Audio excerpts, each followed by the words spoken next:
Yo, what's up, guys? Welcome back to SBAA Nation. My name is Keith, aka Keystone, and in today's video, we're going to do a little NFL preview. I'm going to break down the AFC East today. Don't ask me why I started with this division, but it sounded like fun. I haven't done a ton of videos like this in the past, so you have to let me know if you like this format a little better. If you like stuff like this, I'll devote a little more time to give you guys my thoughts, and just want to remind you guys, when I give you a pick in this video, that doesn't mean I necessarily placed a bet on it. Big difference between picks and what we actually place bets on. So if, like I said, if you're new to the channel, definitely take the time to go hop on this winnable free plan. I give out all kinds of free picks, parlays, DFS slips constantly, and that ramps up tremendously during the football season.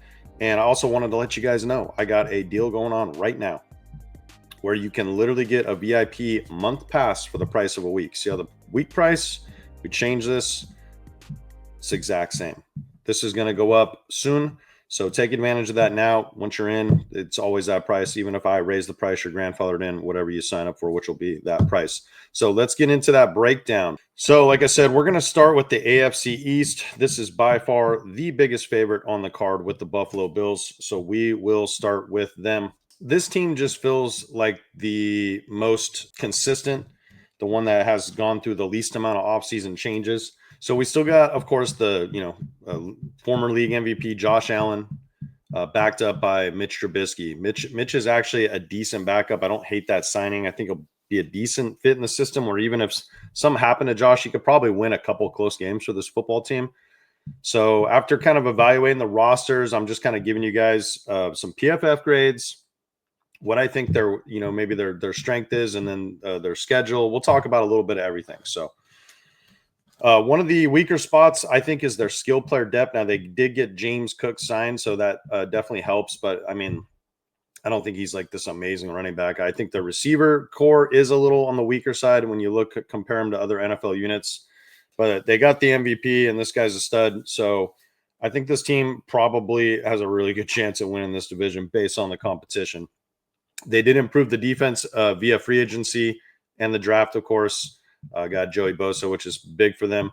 PFF has them graded out as the number 3. These are just grades. These are projections, like on paper. PFF has them graded as the number 3 offensive line. That's good. All 5 starters are returning. They have the number 5 defensive line ranking, according to PFF, and they have the number 14 secondary on those grades. You're talking strength of schedule. It based it on a lot of metrics from last year, playoffs, records, all that stuff. You're looking at the 5th easiest strength of schedule, according to this. And that division, AFC East, plays the NFC North and the AFC North this year, in case you were curious.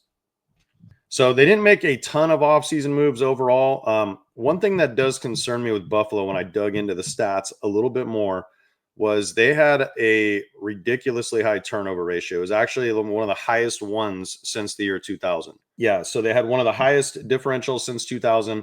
They allowed the 4th most red zone trips last year and the fewest punts in the NFL.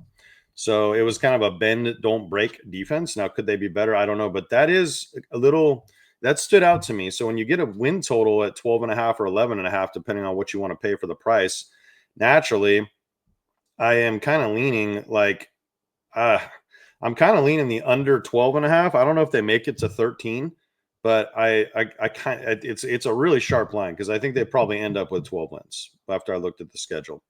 So we can go take a look over here at that. As you can see right here, you're getting slight plus money. This one, could be a trap too, but I find it very hard if Josh Allen doesn't stay healthy that this isn't a good parlay piece right here at negative 250. But I'm going to say they go 12-5. So I don't mind this over 11.5 as well, but you're going to pay for it on the odds. All right. So next up, we got the New England Patriots. And there's a little bit of hype around this team. I'm not quite sure why. I mean, I know Drake May was solid last year in his rookie campaign, but he's going to be backed up by Josh Dobbs. I don't love or hate that. A guy's an NFL vet. He could, we've seen him win some games before at this level. So it's not the worst backup. They do have a new head coach, and it's the preseason, so I don't like to judge too harshly in Mike Vrabel, but I didn't like the way he was coaching in the preseason. It kind of rubbed me the wrong way. So PFF has their offensive line ranked 29th. Now, that is not very good, so that could be a problem for May all season.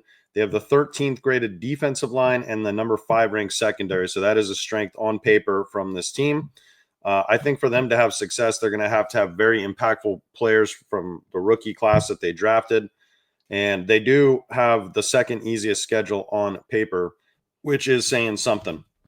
So their win total is right here at 8.5, as you can see. Now I'm going to lean the under here, guys. You're getting plus money at 7.5. I know they have the second most favorable schedule in the entire NFL, but second year quarterbacks, a lot of times you get sophomore slumps. You got a lot of new pieces coming in with the coaching staff. They're going to have a lot of new players.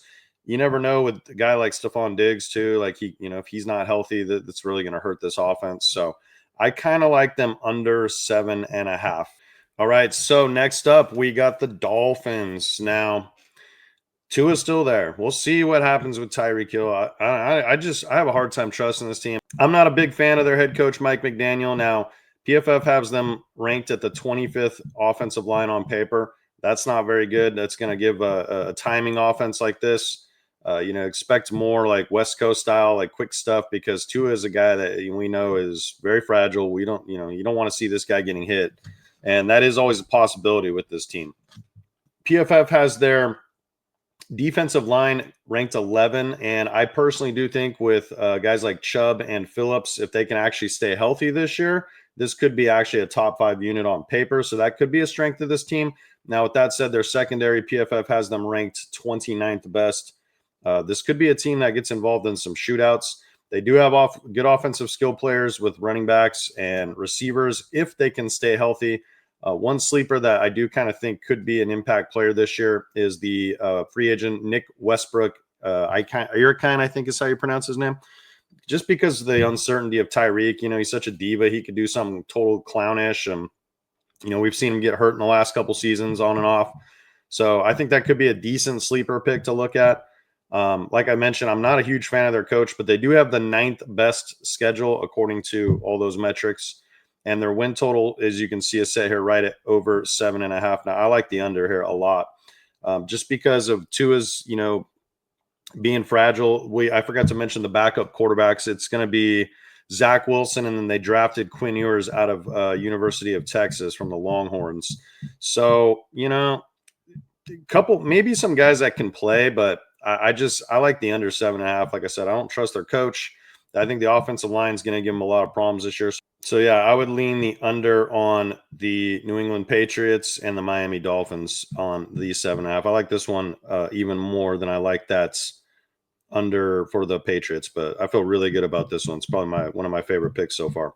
All right, so next up, we got the New York Jets, man. This team, I tried to get on board with them, and I just, every time I want to like them, they go and remind me why they're still the Jets. But I'm going to back them again this year, man. I just got a feeling. So Robert Saleh is out. He's actually back with the Niners as defensive coordinator. Enter Aaron Glenn, former player. He was the Lions defensive coordinator the last couple of years. They had some moments, but this was not a good defense. So we'll have to see. They also got one of the Lions' other pieces. I think it might have been the line coach or the quarterback coach, Tanner Engstrand, I think is how you pronounce it. He's going to be the new offense coordinator here. So they basically stole a bunch of pieces from the Lions, who have been a successful franchise.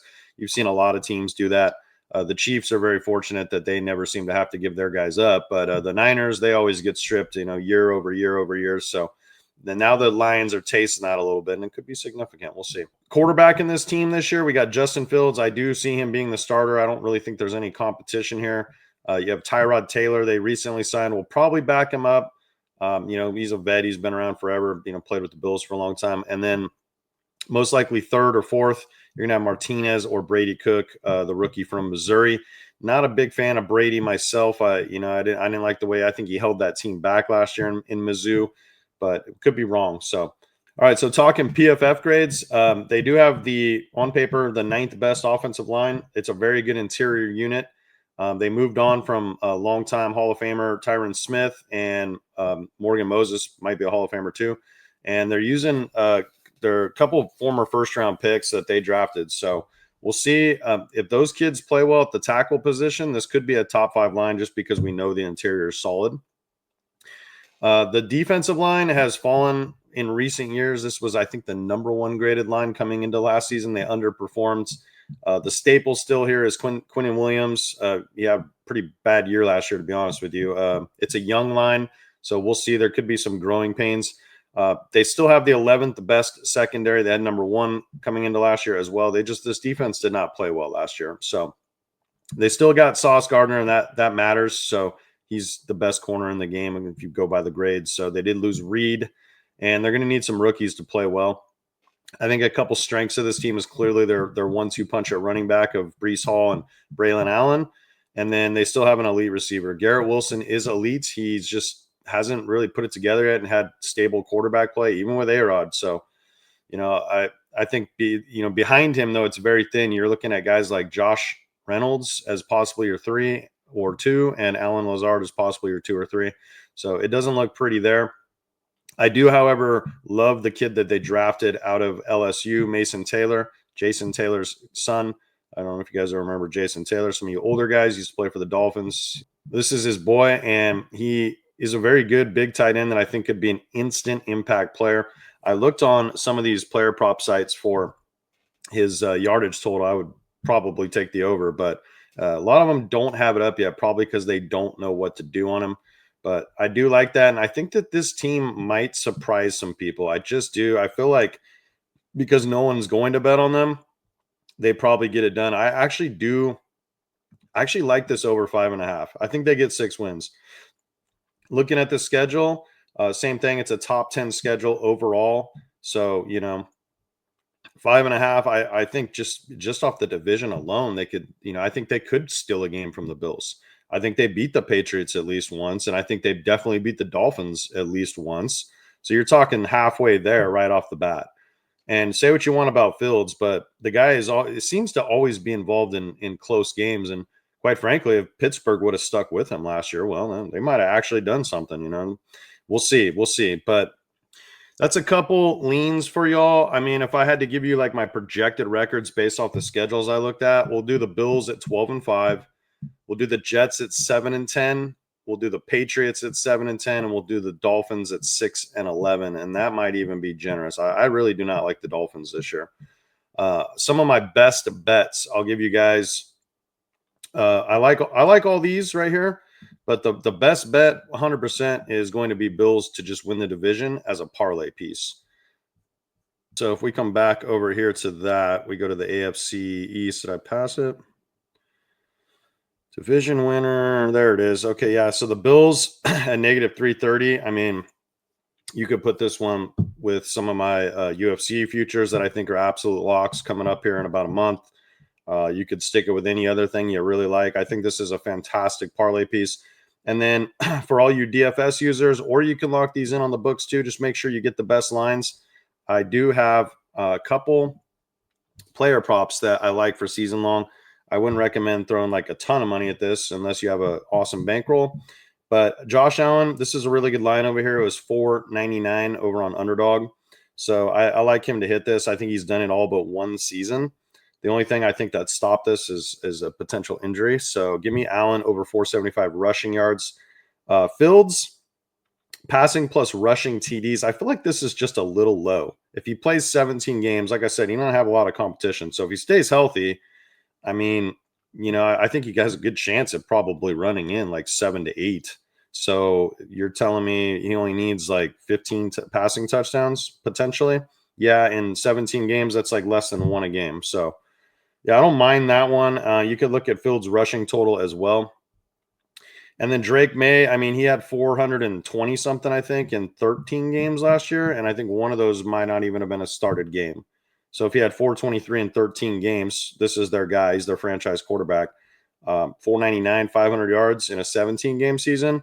Once again, I think the only thing that stops that is injury. And then over here, this was set right here for an even money split. So you have push potential. It just depends how you want to do it. But you can see Tyreek is 7.5. I like the lower. Now you're paying for that over here. That's a pretty low modifier, actually. So you could look into doing it on Price Picks over here. I think they had it right at 7.